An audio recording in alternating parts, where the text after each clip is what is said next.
Selamat bertemu kembali dalam kuliah mata pelajaran perencanaan drainase. Eh, Topik bahasan kita kali ini adalah aliran pada saluran drainase.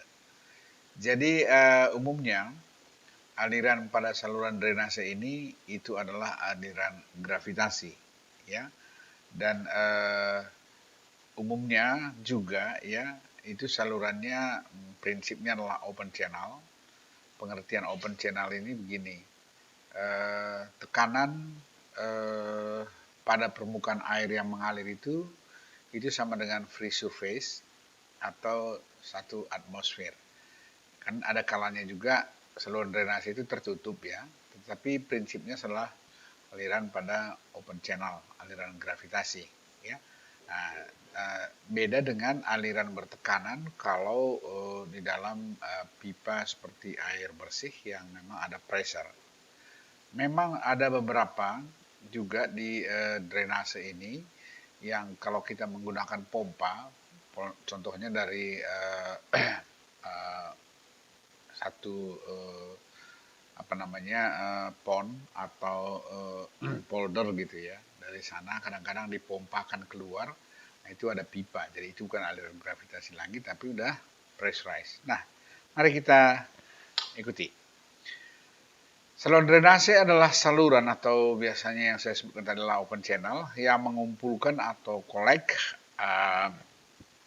air ya dari dari limpasan curah hujan dan membuangnya ke tempat lain ya yang aman ya. Tempat pembuangan itu biasanya bisa berupa saluran drainase yang lebih besar, kolam retensi atau ke tempat pembuangan lainnya seperti danau atau bisa langsung ke sungai atau laut ya.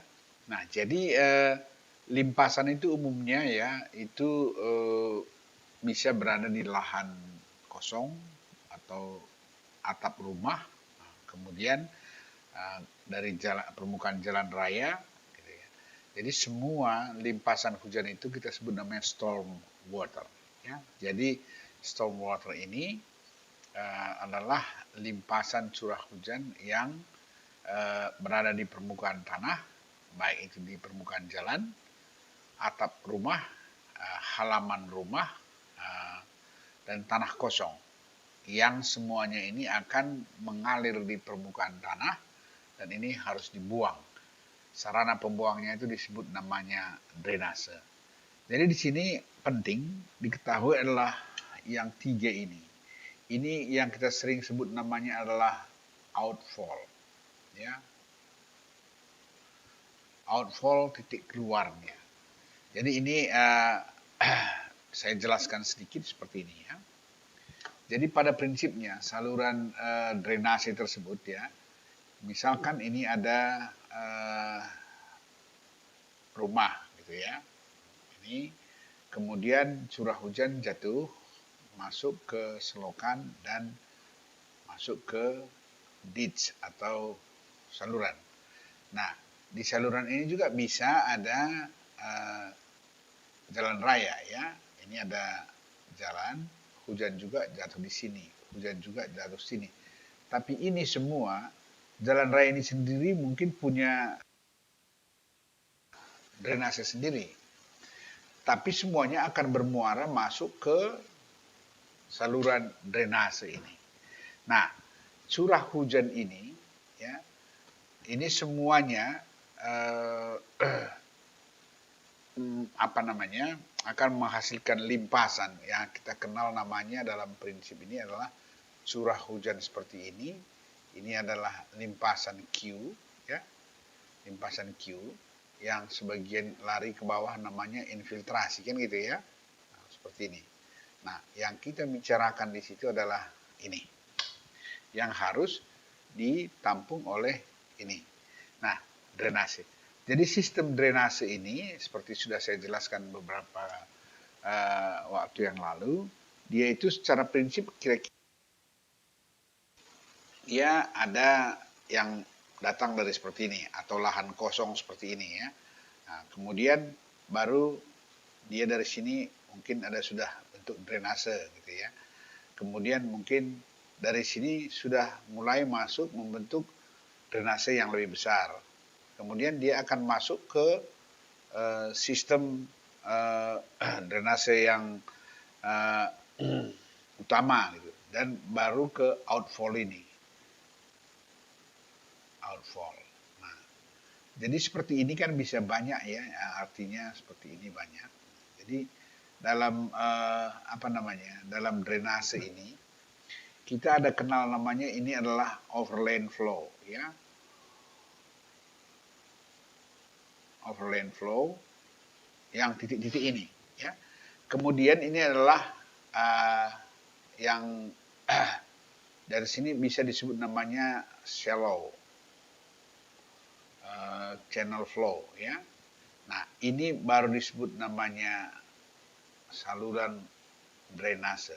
Jadi ini saluran drainase yang sudah permanen debitnya ya. Nah, ini sistem ini dari mulai shallow drainage sampai ke pembuangan ini ya. Ini merupakan sistem drainase. Jadi di sana bisa terdiri dari shallow drainage-nya itu adalah saluran ini, saluran pinggir jalan ya. Atau saluran pinggir rumah atau beberapa permukiman yang masih belum belum terstruktur ya, artinya masih shallow, artinya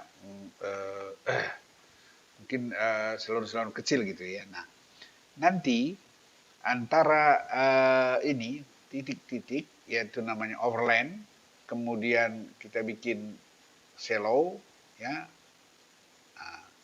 shallow, kemudian ditch ya, kemudian sampai ke outfall gitu ya. Outfall ini semua penting di dalam aliran karena nanti ada diperlukan di sana namanya time of concentration.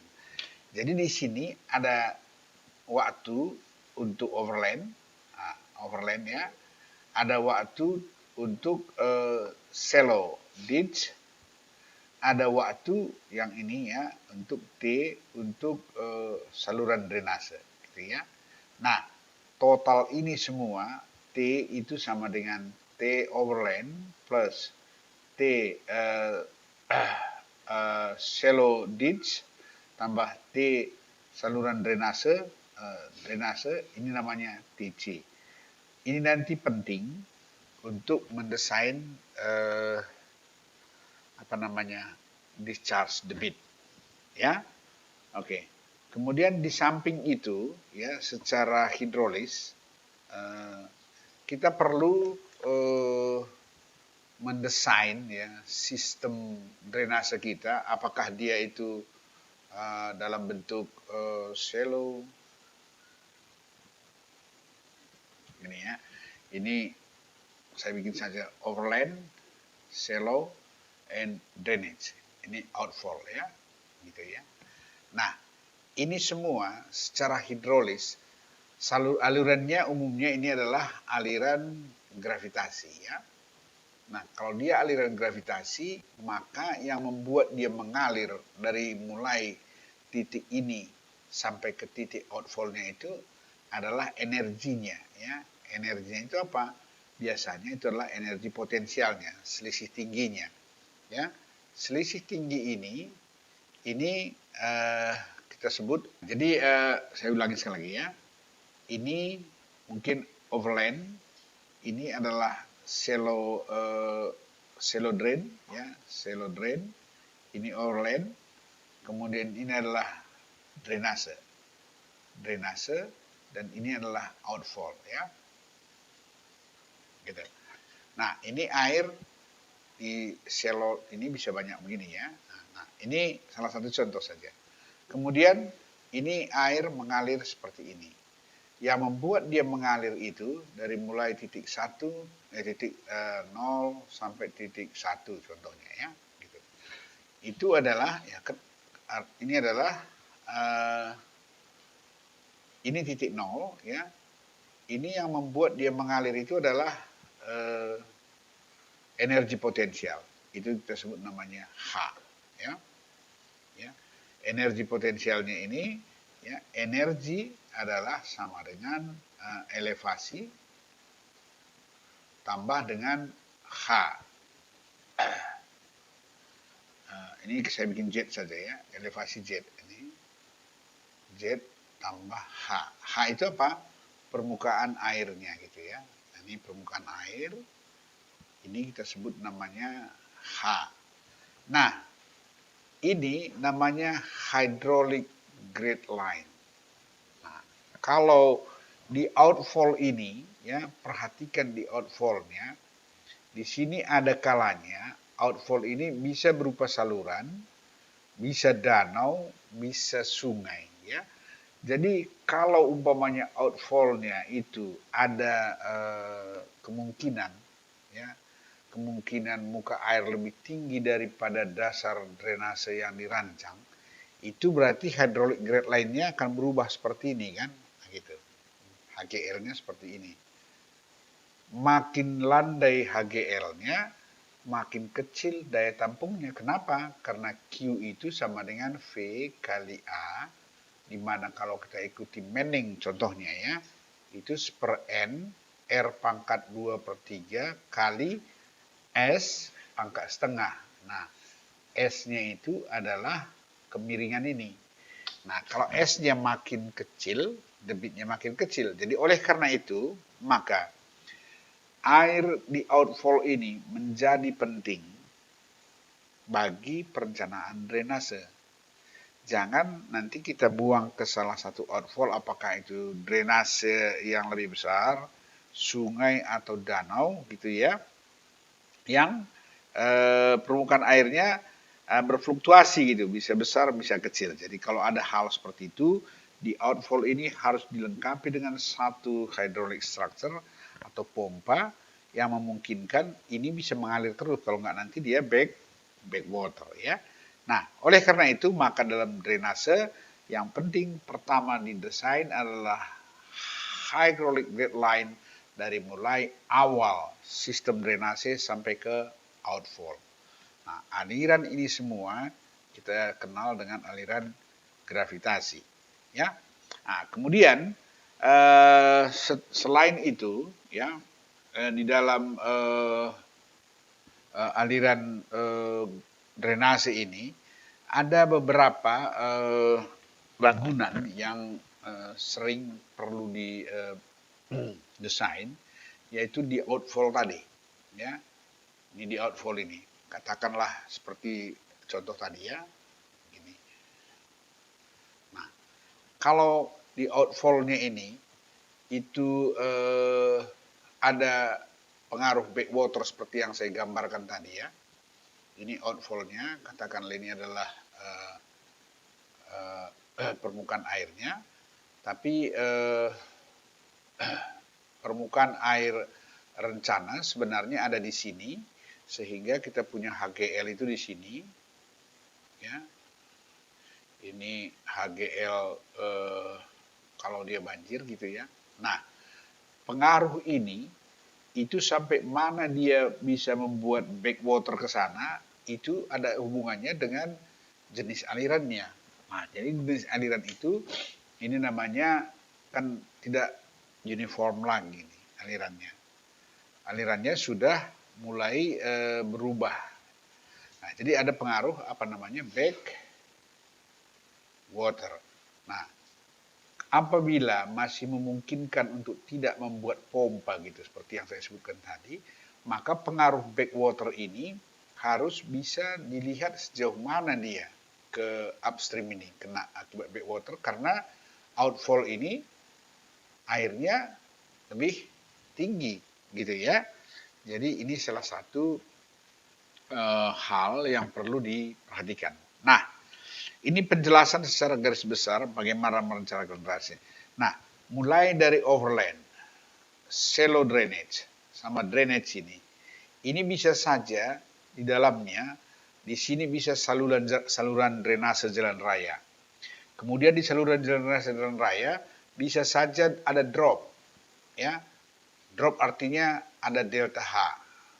Gitu ya.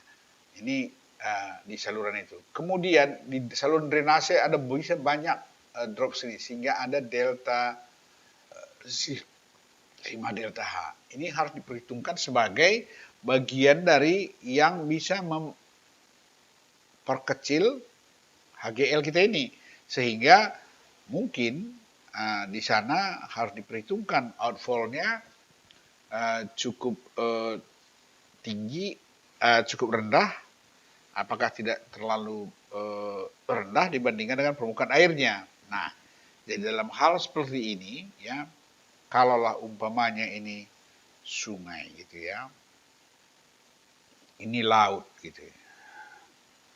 Nah, drainase kita itu bermuara ke sini, ini drainase. Nah, misalkan ini seperti saya bilang tadi overland, shallow drainage dan drainage gitu ya. Nah, di titik ini yang penting diketahui adalah di outfall ini itu seperti apa penampang sungai di sana, airnya gitu. Supaya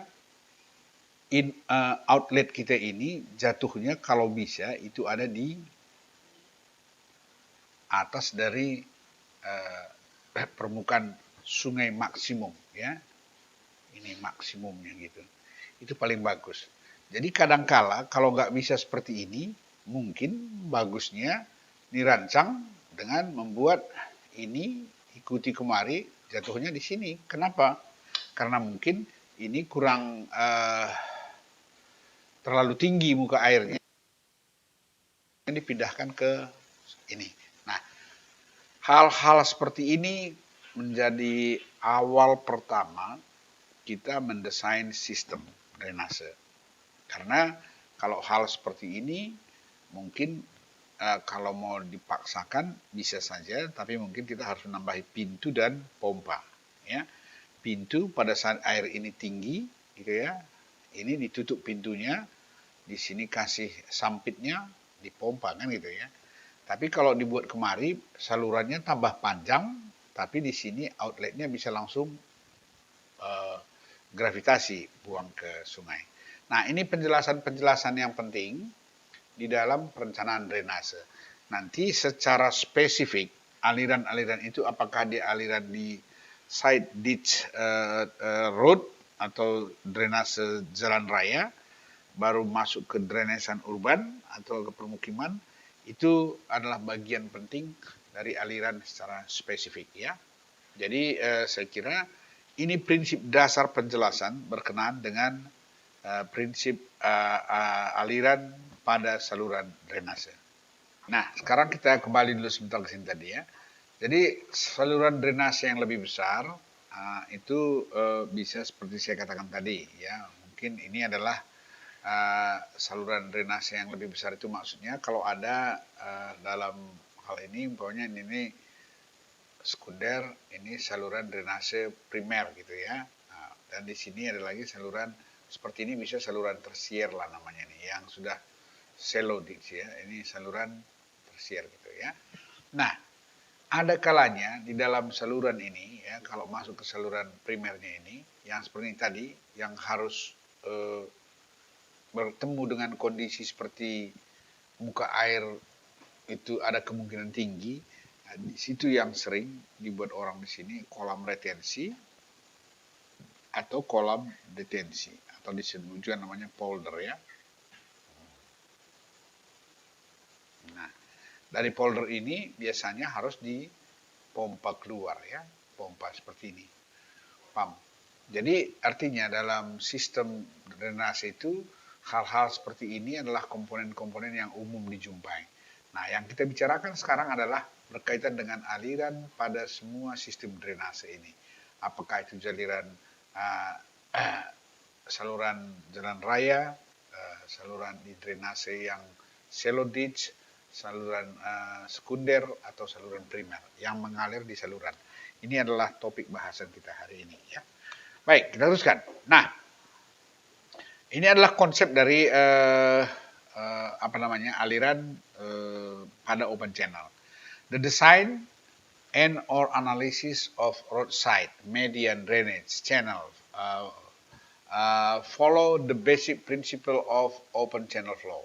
Jadi artinya drainase tadi, apakah itu drainase untuk jalan raya, side road drain, kemudian shallow ditch atau drainase sekunder, drainase primer gitu, itu semua tunduk kepada prinsip aliran open channel. Ya, summarize of several important open channel flow concept and relationship are presented in the following section. Nah, jadi seperti saya katakan tadi, pertama yang perlu kita pahami adalah energi. Dalam aliran fluida, ya, dalam aliran fluida, kita mengenal energi itu adalah sama dengan energi potensial, energi kinetik, dan energi tekanan, ya, pressure, tekanan, gitu ya.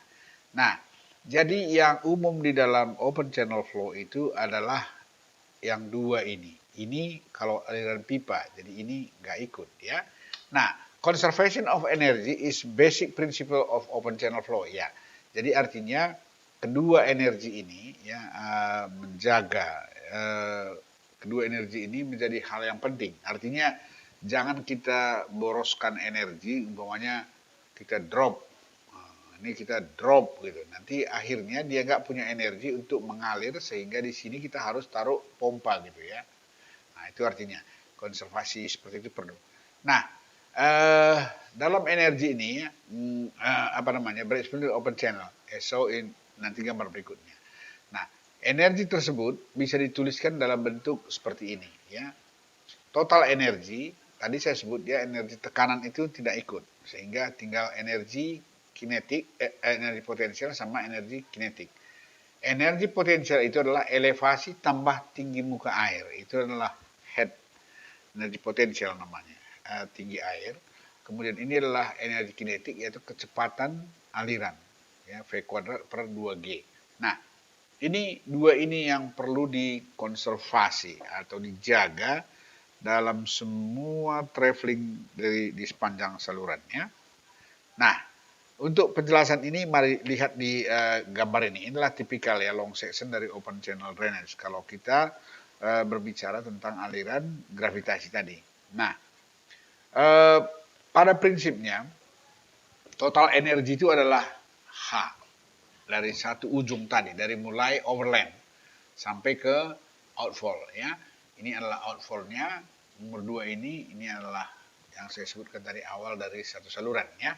Nah, ini adalah energi potensialnya Z, titik 1, dan ini adalah energi potensial akibat tinggi air, dan ini adalah akibat kecepatannya. Jadi total energi itu ini. Nah, di tengah jalan, ya, itu bisa saja ada kehilangan energi akibat apa? Satu, akibat adanya manhole, ada belokan, ya, ada terjunan, kemudian ada culvert yang menyempit, dan ada yang drop gitu. Itu semua bisa terjadi head loss namanya. Sehingga di ujung, di titik ini, kita hanya punya energi adalah sebesar ini gitu, ya. Nah, kalau ini adalah H1, ini adalah H2. Ada head loss-nya. Jadi maksudnya itu adalah dikonserv, dijaga jangan sampai dia turun sehingga lebih rendah daripada posisi tempat kita membuang. Nah, itu yang harus dikonservasi. Prinsipnya adalah seperti itu. Nah, jadi apa yang harus dijaga adalah hydraulic red line seperti saya sebutkan tadi. Nah, apa yang harus kita alirkan? Q. Q-nya ini apa? Adalah Q maksimum yang kita desain berdasarkan frekuensi analisis atau berdasarkan kejadian hujan yang mau kita tampung, ya, artinya di saluran tersebut. Nah, penampang itu tipikalnya biasanya umum itu adalah seperti ini, trapesium. Kenapa trapesium? Karena kalau theta sama dengan 0, dia menjadi 4 persegi, kan? Kemudian kalau B-nya sama dengan 0, dia jadi segitiga. Jadi ini bisa merepresentasikan bentuk penampang dalam bentuk trapesium Pak persegi sama segitiga, kecuali lingkaran, ya. Baik, nah ini prinsip sederhana dari energi. Untuk long section, di setiap section drainase yang sudah bisa dikategorikan drainase, kecuali overland, ya. Nah, untuk ini perlu dipahami beberapa unsur-unsur geometri penampang saluran drainase tersebut atau saluran terbuka kalau kita open channel. Jadi kadang-kadang open channel ini begini ya. Kalau di kota Medan ini bisa saja kalian lihat umpamanya di sini ada trotoar gitu ya. Tetapi saluran itu seolah-olah ini saluran tertutup gitu. Tapi prinsip alirannya adalah open channel karena airnya sebenarnya di sini. Dan ini tekanan di sini tetap 1 atm gitu ya. Nah, jadi flow yang mengalir ini tetap mengikuti prinsip open flow prinsip ya. Nah, prinsip of overflow channel. Nah, oleh karena itu maka ada beberapa unsur geometri yang perlu diingat dan harus di-memorize ya, diingat bahwa setiap penampang drainase itu, penampang saluran itu ada beberapa unsur-unsur yang harus diingat. Pertama apa itu? A, itu adalah kedalaman air. Ini. A. Kemudian lebar puncak T. Ini adalah biasanya adalah ditulis lebar puncak T. Nah, itu adalah lebar puncak penampang saluran pada permukaan bebas. Ya. Kemudian luas penampang A, penampang basah biasanya itu adalah yang ini, gitu ya. Ini. Ingat selalu itu ya. Kemudian keliling basah yang terkena air, saluran yang terkena air, ini keliling basah, perimeter namanya ya. Nah, P. Nah, kemudian jari-jari hidrolis itu adalah ini dibagi dengan ini. Ini ingat, R adalah jari-jari hidrolis.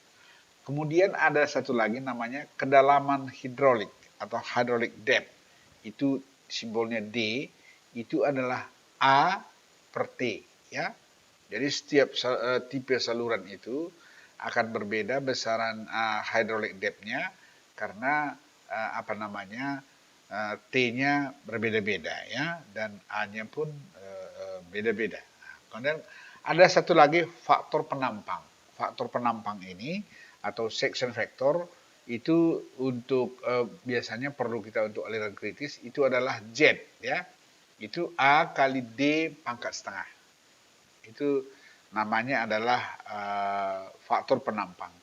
Nah, kemudian faktor penampang untuk perhitungan aliran seragam itu Z itu ada A kali R pangkat 2/3. Ya, itu adalah faktor penampangnya kalau untuk aliran seragam atau uniform flow. Uniform flow itu adalah apabila pada setiap penampang ini tinggi permukaan airnya sama, kemudian kalau kemiringannya sama dan velocity-nya pun sama. Jadi dalam hal ini Q1 sama dengan Q2 dan seterusnya. Itu namanya uniform flow ya. Nah, ini ada 8 di sini yang perlu diingat ya. 8 ini harus di-memorize. Nanti dalam slide berikutnya akan saya tunjukkan bagaimana rumus dari masing-masing properti atau unsur-unsur geometrik penampang saluran ini ya. Nah, kemudian di dalam aliran tadi itu perlu diingat namanya adalah persamaan energi. Karena kita berbicara sebenarnya air itu bisa mengalir dari satu titik ke titik lain apabila ada perbedaan energinya. Yaitu dari energi yang besar ke energi yang kecil. Nah, jadi ini air mengalir dari titik 1 ke titik 2 flow ini karena kenapa? Karena energi di titik 1 ini ya, katakan ini adalah E1 gitu ya. Dan ini adalah E2 gitu ya. E2 ini bisa mengalir karena E1 lebih besar dari E2 gitu. Jadi apa yang menunjukkan dia lebih besar? Adanya energi gradient. Energi gradient itu adalah kemiringan energinya, itulah slope. Jadi sesungguhnya kalau kita mengenal rumus dari Mending, V sama dengan super N R pangkat 2/3 kali S pangkat setengah, yang masuk S itu adalah SF ini adalah kemiringan energi ini ya. Karena itu yang membuat dia mengalir. Jadi bisa saja permukaan dasarnya ini begini, tetapi karena persamaan energi lainnya seperti itu, airnya tetap mengalir dari sini ke sana ya. Jadi hanya kalau uniform flow ini sejajar semua ya. Nah, SF, S water dan S channel sejajar. Oke? Nah, ini prinsip-prinsip dasarnya.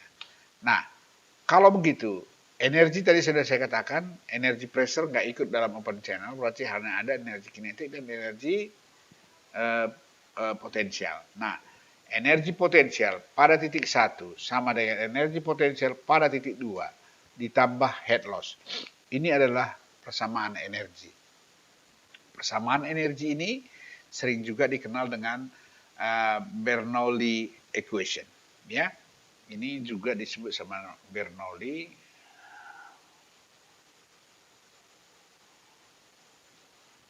equation ya. Nah, ini adalah prinsip sederhana. Kalau umpamanya ada titik X di sini, Anda tinggal bikin ini sama dengan ZX tambah AX tambah VX kuadrat turun HLX gitu ya. Jadi setiap titik bisa digunakan itu. Jadi artinya persamaan ini akan membantu kita untuk menghitung debit atau mendesain penampang. Di samping ada persamaan kontinuitas Q sama dengan V kali A gitu ya. Jadi artinya Q sama dengan V kali A. Kalau Q di sini Q1, kalau nggak ada keluar kemana-mana, ini QX gitu ya. Ini Q2, maka pada prinsipnya adalah Q1 sama dengan Q2 sama dengan Q3. Nah, persamaan ini dan persamaan ini biasanya itu bisa digunakan untuk ya mendesain geometri dari penampang saluran. Jadi kalau energinya kita sudah bisa desain, dari mana mendesainnya? Dari topografi. Jadi kita topografi dari mana saluran kita alirkan, berapa panjangnya, berapa pd tingginya, maka Anda akan dapatkan energi lainnya. Kemudian bagaimana proses kecepatannya? Gunakan semua besaran-besaran unsur-unsur geometri penampang tadi, sehingga Anda bisa gunakan ini untuk apa? Untuk mendesain geometri daripada penampang. Ya, baik. Nah, ini yang saya sebutkan tadi. Geometri saluran terbuka tadi, ini adalah parameter-parameter atau properti-properti atau unsur-unsur geometri tadinya. Luas penampang, perhatikan ini. Kalau dia trapesium, A sama dengan ini, B tambah Z kali A. Z itu apa? Ini 1 banding Z. Vertikal banding horizontal. Kalau 1 banding 2 berarti Z-nya sama dengan 2. Maka masukkan 2 ke sini, Anda akan peroleh keliling basahnya ini. Ya. Keliling basah ini namanya A. P, perimeter. Yang tadi saya sebutkan tadi adalah ini. Keliling basah ini. P adalah B tambah 2E akar 1 tambah Z kuadrat untuk kondisi trapesium. Ya. T sama dengan B tambah 2ZE. Ini adalah T. Apa tadi T? Lebar permukaan air T. Ya. Kemudian Z apa? Faktor penampang. Itu adalah A pangkat 3 T pangkat setengah. Kemudian D, kedalaman hidrolis, A per T. A dibagi dengan T. Itu namanya kedalaman hidrolis. Ini nanti kita perlukan untuk menghitung Froude number. Ya, kalau dalam aliran itu kita perlu menghitung Froude numbernya, itu harus kita tahu berapa D. Berarti harus ada atau A dan T ya. Kemudian V, kalau kita gunakan Manning umumnya ini, kalau ini adalah kalau uniform flow, seperti saya sebutkan tadi, tapi sesungguhnya ini adalah SF ya. Oke, nah kalau kita pakai CC bisa pakai rumus ini dan Q sama V. Nah, ini adalah geometri saluran yang penampang trapesium yang umum. Saya katakan tadi, kalau θ-nya sama dengan 0 dia akan 4 persegi, kalau B sama dengan 0 dia adalah saluran segitiga ya. Nah, seperti itu. Namun demikian Anda akan bisa lihat apa rumus B, apa rumus A, P sama T dan Z, semua parameter tadi kalau penampangnya segi 4 seperti ini ya. Ini semua penting karena nanti dalam mendesain geometri Anda perlukan. Jadi di sini kita bercerita tentang hidrolikanya, hidroliknya. Kalau yang di kuliah-kuliah sebelumnya kita cerita tentang bagaimana mendesain Q atau debit rencana, ya. Nah, di sini sekali lagi ingat ya, kalau kita bicara tentang uniform flow, S0 itu dasar saluran, SW water, ya. Nah, hal yang sama untuk penampang segitiga, ini bisa di-memorize ya, cara menghitung A, P, dan T, karena semua properti lainnya akan dalam fungsi A, P, dan T, ya.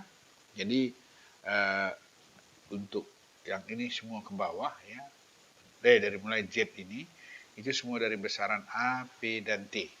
Itu yang paling penting, ya. Baik, kita teruskan. Nah, kemudian di dalam aliran saluran yang saya jelaskan di awal tadi ya, itu ada beberapa jenis aliran yang perlu dipahami, dan ini erat kaitannya dengan pemilihan slope ya, kemiringan aliran, kemiringan dasar saluran. Kenapa? Makin tajam dia, makin cepat alirannya, dan itu jenis alirannya bisa menjadi aliran yang super kritis, kritis atau subkritis gitu ya, tergantung kepada hubungan debit dan kemiringan dasar saluran. Jadi oleh karena itu merancang drainase pun harus mempertimbangkan jenis-jenis aliran ini. Kenapa? Karena kadang-kala kita berpikir ya bikin saja terjal gitu. Tapi alirannya itu jadi aliran superkritis, itu bisa berdampak banyak karena bisa menggerus saluran atau bisa juga membuat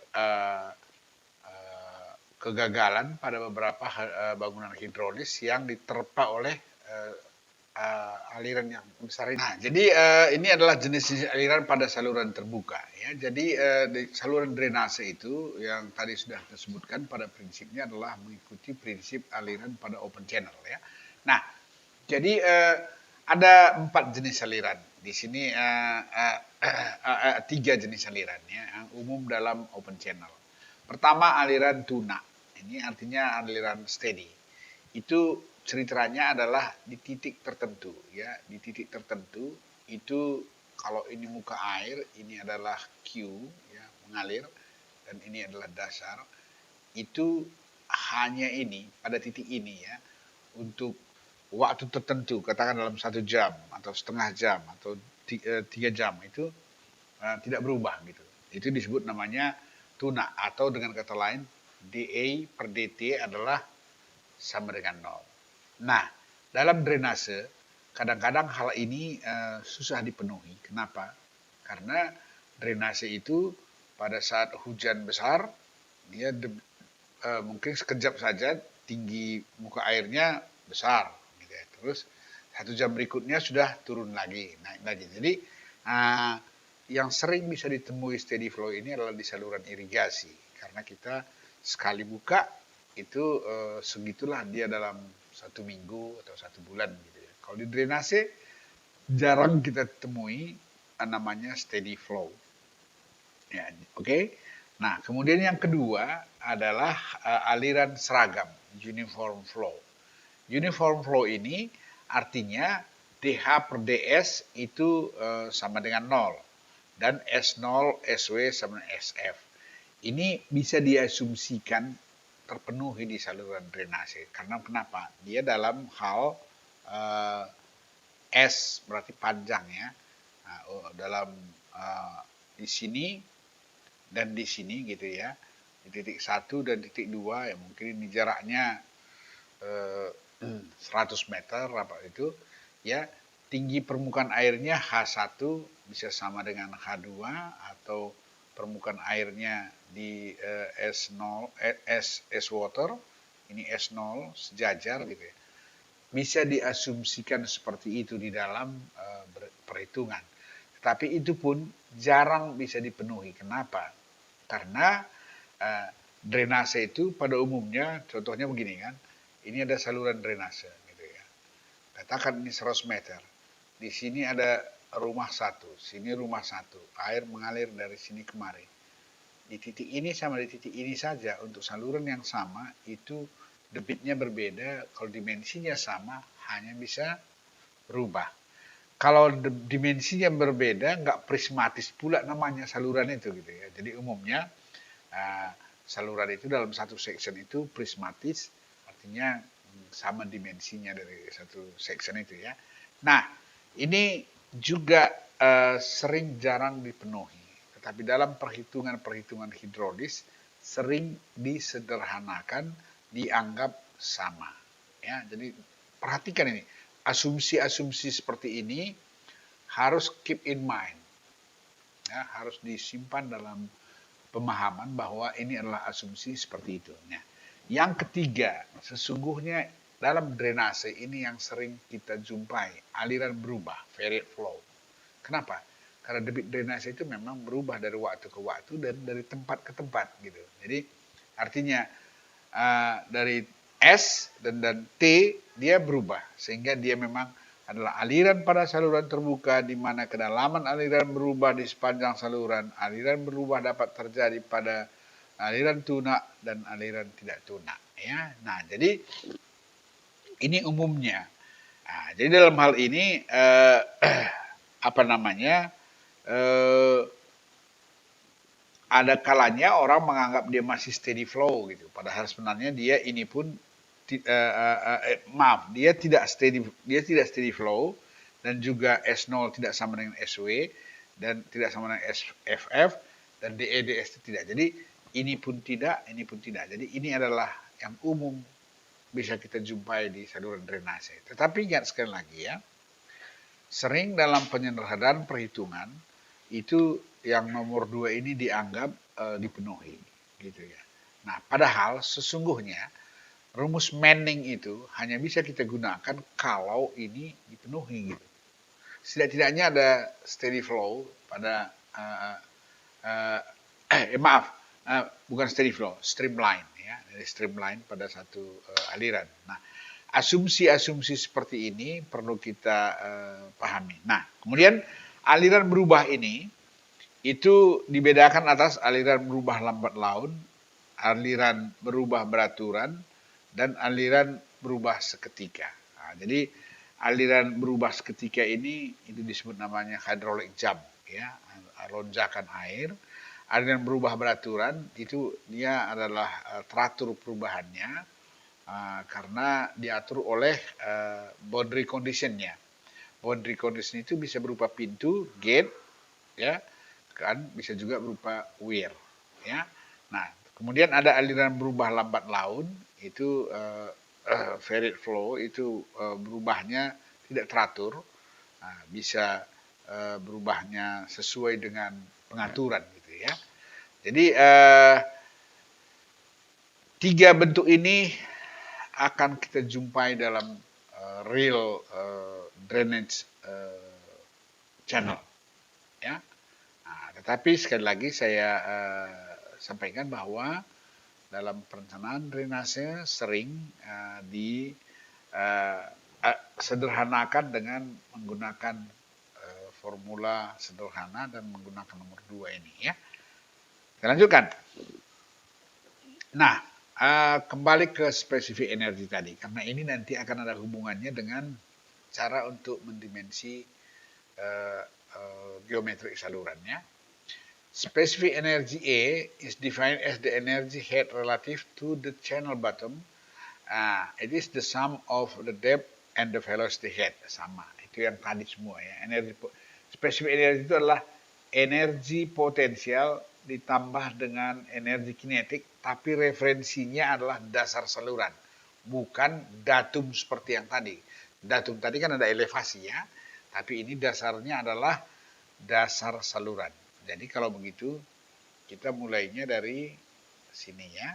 Nah, jadi ini dasar saluran, ini adalah A dan ini adalah V kuadrat per 2G.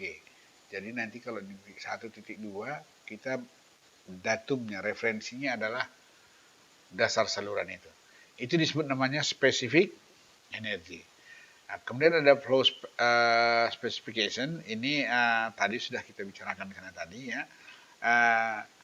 Open channel flow is generally classified using the following karakteristik untuk specific flow ini ya.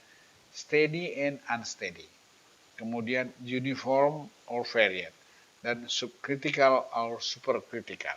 Ya, jadi ini steady, unsteady, uniform atau varied itu sudah kita jelaskan tadi. Uniform seperti apa, varied seperti apa, supercritical seperti apa, supercritical seperti apa. Steady dan unsteady. Steady itu artinya tidak berubah kecepatan dan arah aliran, besaran kecepatan dan debit sama pada satu titik dengan titik yang lain, gitu ya. Velocity and water depth, dan unsteady sebaliknya. Nah, sekarang coba kita lihat grafik ini. Grafik ini adalah menggambarkan spesifik energi, yaitu antara hubungan energi dengan energi potensial, referensinya dari dasar salurannya, dan E. Ya. Itu E-nya itu rumusnya ini, V kuadrat per 2G tambah E. Nah, satu saluran itu bisa dialiri oleh berbagai besaran debit. Dalam hal ini ada Q1, Q2, dan Q3. Ya. Nah, dalam setiap debit ini akan bisa digambarkan, ya, bisa digambarkan lengkung debitnya dengan menggambarkan persamaan ini, persamaan energi ini. Nanti akan terjadi gini. Artinya E-nya dirubah-rubah, kita hitung berapa V-nya, kita gambarkan, akan kita dapat seperti ini. Nah, kemudian ini apabila A sama dengan E, berarti ini kan sama dengan 0, gitu ya. Energi kinetiknya sama dengan 0, dan berarti E sama dengan A. Itu garisnya garis lurus, linear gitu ya. Nah, itu adalah batas dari parabola grafik ini. Batas paling ujung pada saat E sama dengan A. A kurang E, ya. E kurang E sama dengan garis itu ya. Artinya ini sama dengan V kuadrat per 2G, cuman maaf tadi, V kuadrat per 2G ya. Nah, jadi ada beberapa titik ya yang akan merupakan satu garis lurus, itu namanya adalah critical depth. Apa artinya critical depth? Dia itu besarannya hanya 1. Q1 dia akan dapat EC1. Q2 dapat EC2 gitu ya. Yang ketiga dapat EC3 gitu. Ini menjelaskan bahwa ini besaran EC itu adalah yang ini, yang dari sini kemari. Nah, ini A semua ini, A yang kecil ini ya. Yang ini, yang pendek yang ini, yang ke arah kemari, itu adalah V kuadrat per 2G. Nah, itu menunjukkan apa? Bahwa di situ hanya ada satu besaran A. Di tempat lain enggak. Di sini contohnya kan, nah ini. Energinya kan sama nih. Energinya sama, tapi hanya kan bisa beda. Di sini ada hanya kecil. Ya, ini H1 gitu kan. Tapi kalau di sini H atau E ya, E-nya kan kecil. Ini E-nya kan besar nih, dari sini kemari. Kenapa bisa energinya sama? Karena velocity-nya berbeda. Nah, jadi pada saat E-nya kecil, kecepatannya besar kali, ini dia, itulah yang disebut namanya aliran apa? Aliran superkritis. Kemudian, kalau E-nya besar kali, itulah yang namanya aliran subkritis. Gitu. Nah, jadi kalau dilihat dari kondisi spesifik energi ini, maka kita bisa mendesain saluran drainase kita dalam posisi di mana. Apakah kita desain semuanya adalah di zona subkritis atau ada di zona kritis atau di zona superkritis. Umumnya di tempat yang superkritis ini itu padanannya harus lining, beton yang kuat, gitu. Karena alirannya kencang dan cenderung bisa menggerus saluran. Dan uh, harus ada disipator pada titik tertentu supaya jangan sampai energinya menggerus bangunan yang ada di downstream gitu ya. Nah, itu padanannya. Nah, ini pilihan dalam merencanakan saluran. Kadangkala kalau kotanya ya atau urban drainage kita cerita ini, kalau kotanya di lereng gunung, ya kadang-kadang nggak bisa dihindari. Ini kemiringan salurannya besar. Nah, tapi mensiasatinya bisa saja dibikin drop structure kan gitu kan. Mereng kali gini kita landaikan, tapi ini kita drop gitu ya. Ini drop gitu.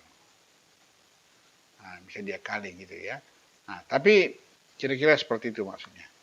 Nah, kadang pada saluran terbuka ini pengaruh kekentalan ini untuk drainase jarang. Tetapi kalau untuk saluran pipa itu kekentalan itu kan ada hubungannya dengan apa namanya itu Reynolds number ya, dengan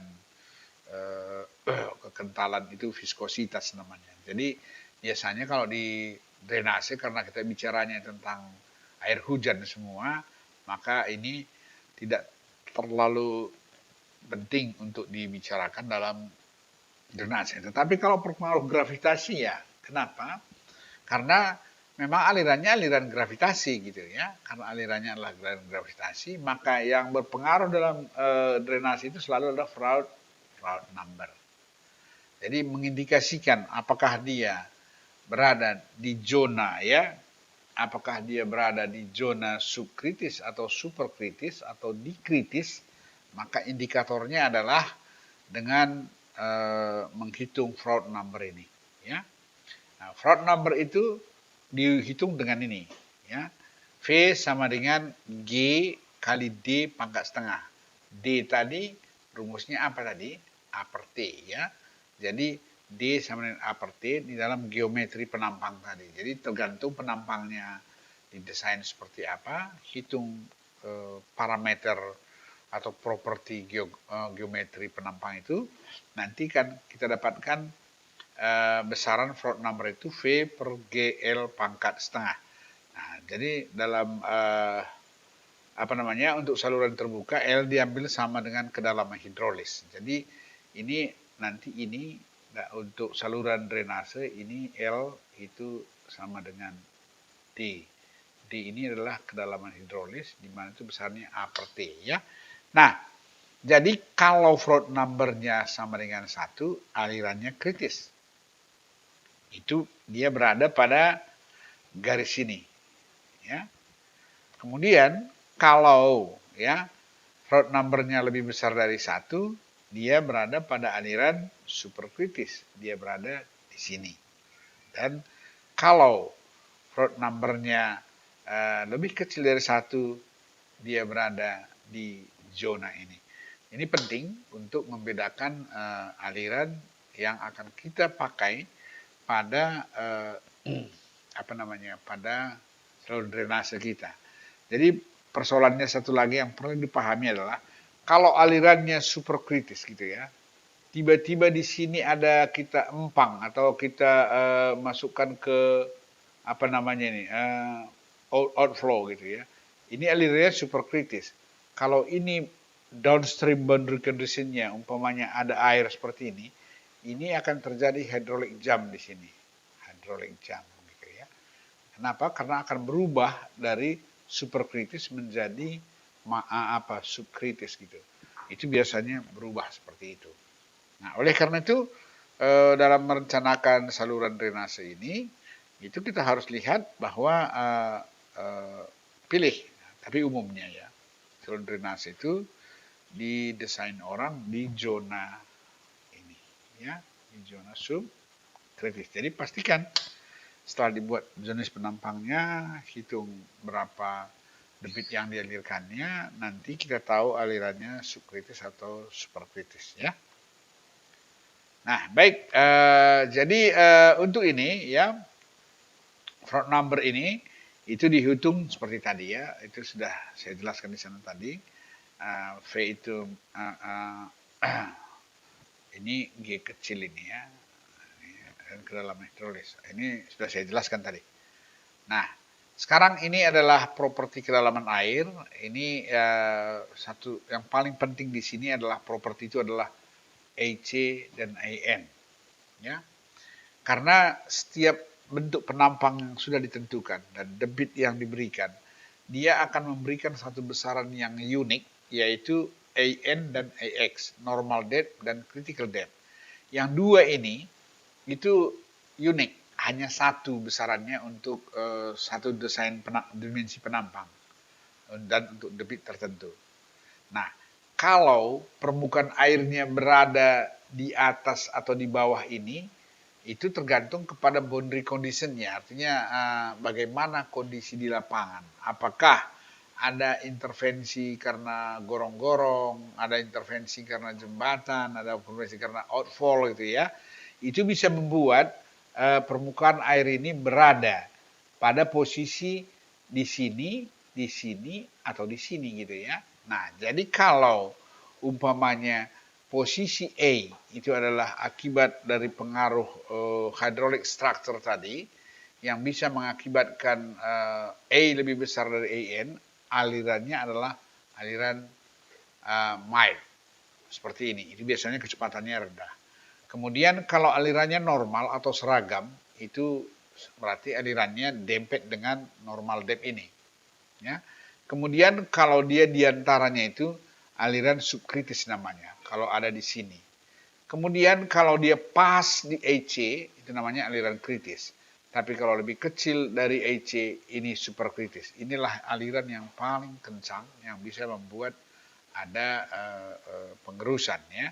Nah, ini tipe-tipe aliran. Jadi yang perlu kita ketahui secara pasti dalam satu desain saluran adalah setelah Q-nya kita dapat, kemudian desain penampangnya dapat, maka kita pertama adalah cek alirannya apa, maka lihat EC dan IN.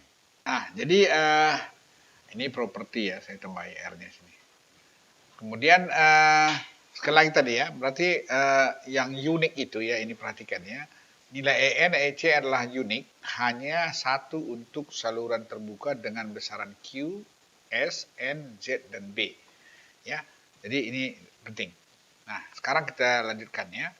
Kalau uniform flow tadi sudah saya jelaskan ya, ini sejajar 33. Jadi dia dalam kondisi seperti itu uniform flow itu kita AN-nya sama dengan A gitu biasanya seperti itu ya. Nah, jadi ini bisa diaplikasikan formula seperti ini. Nilai AN dan AC adalah unik. Nah, itu tetap sama ya, walaupun uniform flow.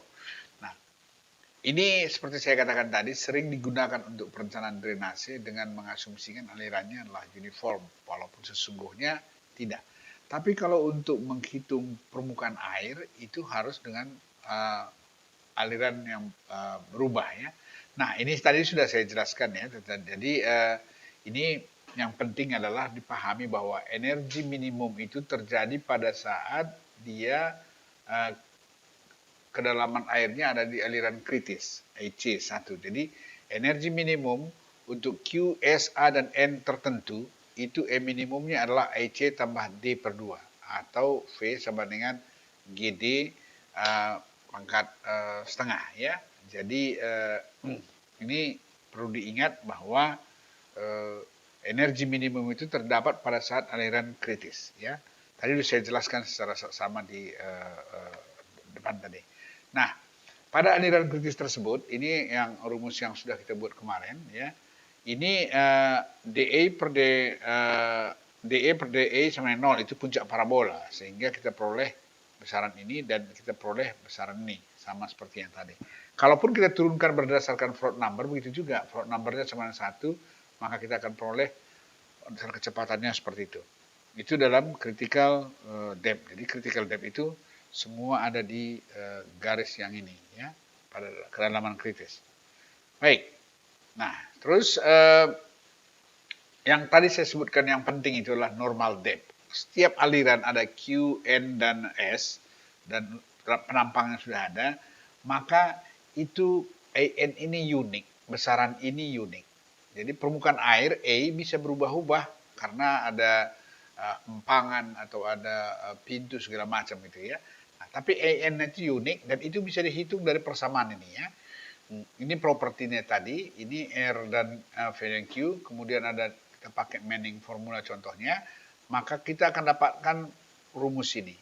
Q per B tambah Z per A sama dengan per N R pangkat 2. Ini kan Q, Q per A itu kan sama dengan V ya. V Manning sebelah kanan Manningnya. Nah, ini untuk Q, S, N, B, dan Z yang diketahui, hitung A sama dengan N dengan persamaan ini dengan trial and error. Jadi dengan trial and error kita akan dapat normal depth. Itu unik. Untuk satu besaran penampang seperti ini kita akan peroleh AN-nya dengan cara seperti ini ya. Baik. Nah, kemudian hal yang sama untuk critical depth. Ini kan dua yang unik kan, satu ini, satu ini. Ya, supaya mengetahui aliran kita berada di superkritis, subkritis atau di kritis. Nah, caranya sama, seperti ini. Kemudian ini Q per A adalah sama dengan V. Ini sama dengan besarannya seperti ini. Sehingga untuk QSNB yang diketahui, itu bisa dihitung dengan menggunakan formula yang merah ini ya, dengan trial and error juga.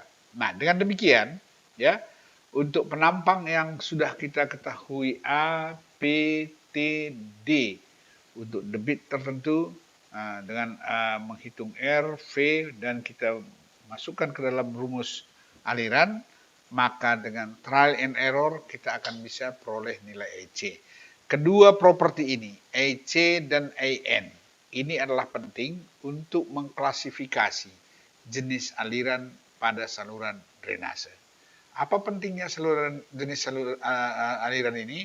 Pentingnya adalah untuk bisa mendesain boundary conditionnya di outfall. Apakah itu berpengaruh, backwaternya mempengaruhi ke upstream itu sejauh mana? Karena umumnya kalau untuk aliran yang super kritis gitu ya, itu hanya bisa dikontrol oleh upstream boundary condition. Kalau aliran yang subkritis itu dikontrol oleh downstream boundary condition. Nah, jadi oleh karena itu maka hal-hal yang mungkin terjadi seperti itu ada di drainase pada saat di outfall. Kemudian drainase, ingat ya, tidak ada tanggul di drainase. Semua drainase itu kan harus bisa menampung air di dalam ini. Ada permukaan airnya tidak boleh lebih tinggi dari permukimannya kan begitu. Jadi oleh karena itu maka backwater yang ada dari outfall masuk ke daerah permukiman itu harus dihindari. Oleh karena itu permukaan air penting untuk mengetahui pada saat kita mendesain permukaan air ini di mana dia, ya, dengan kondisi outfall yang kita buat. Jadi oleh karena itu hydraulic grade line itu penting. Ini HGL ini ya, HGL ini penting untuk mengetahui di mana letak permukaan air kita, ya. Nah, jadi aliran berubah ini itu adalah tadi aliran berubah peraturan. Ini yang umum kita temui di dalam drainase. Maka nanti kita akan mendapatkan persamaan-persamaan permukaan air. dA itu adalah H, X itulah jarak. Ya. Jadi artinya besar dA per dX itu adalah permukaan air berarti. Itu kan artinya kalau ini dX gitu ya, ini kan dA-nya gitu ya. Ini katakan ini A, kemudian di sini kan ada perubahannya dA kan gitu ya. Nah, itu dA per dx itu kan sebenarnya adalah permukaan air kita atau hydraulic grade line akibat perubahan dari satu titik ke titik lain berbeda kan gitu, beda tingginya. Nah, itu bisa dirumuskan dalam bentuk persamaan seperti ini. Jadi inilah persamaan permukaan air pada aliran berubah beraturan atau slow variate flow, ya, atau bisa ditulis dalam properti AN dan AC tadi dalam bentuk seperti ini, ya, di mana dx sama S0 dikali S0 itu kemiringan dasar saluran. Nah, 1 kurang IN per A pangkat N. Kemudian 1 kurang IN per A pangkat M. N dan M ini adalah satu konstanta yang kita gunakan dalam persamaan ini, yaitu besaran-besaran yang ada di jenis alirannya. Umpamanya jenis aliran yang subkritis, M-nya berapa, N-nya berapa gitu ya. Nanti itu ada di literatur hydraulic flow, open channel hydraulic flow. Nah, bisa lihat di sana ya. Nah, kemudian selanjutnya ya, kalau kita perhatikan beberapa jenis macam aliran ini tadi ya, itu bisa berapa jenis ini? 3 dikali dengan 5, 15 jenis aliran. Nah, ini adalah abbreviation, itu adalah, ini semua adalah mile, ini adalah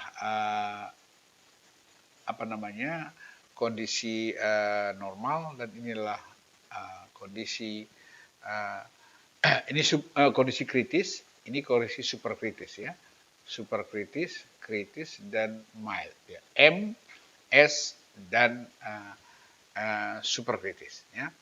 Jadi ini M1, C1, C1 semua simbol 1, ini adalah jenis yang kedua kritis, dan ini adalah superkritis. Ini kemungkinan profil permukaan air sepanjang saluran ya. Jadi contohnya seperti ini ya. Kalau umumnya kalau ada downstream boundary condition yang menghampang itu bisa bendung, bisa juga elevasi permukaan air di outfall. Jadi kalau itu tinggi, maka dia akan cenderung membuat seperti ini. Jadi kita harus menghitung backwater sepanjang ini, gitu ya.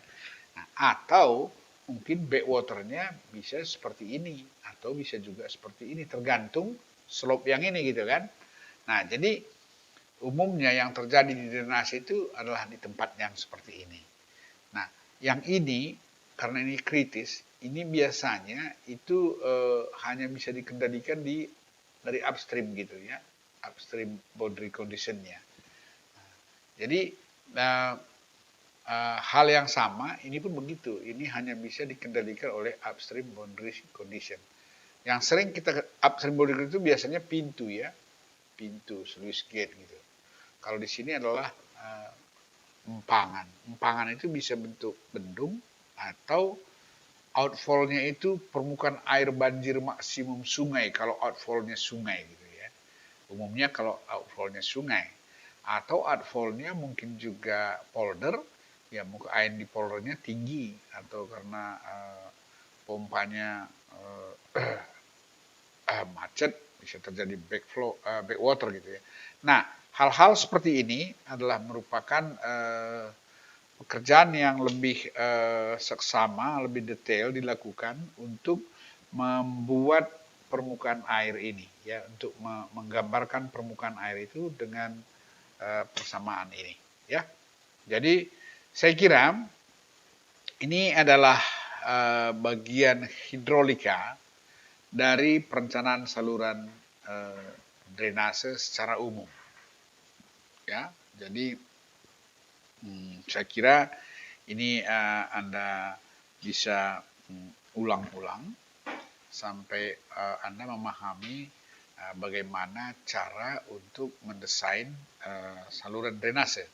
Karena saluran drainase itu empangannya itu sering ada bottleneck-nya adalah gorong-gorong ya, dan outfall.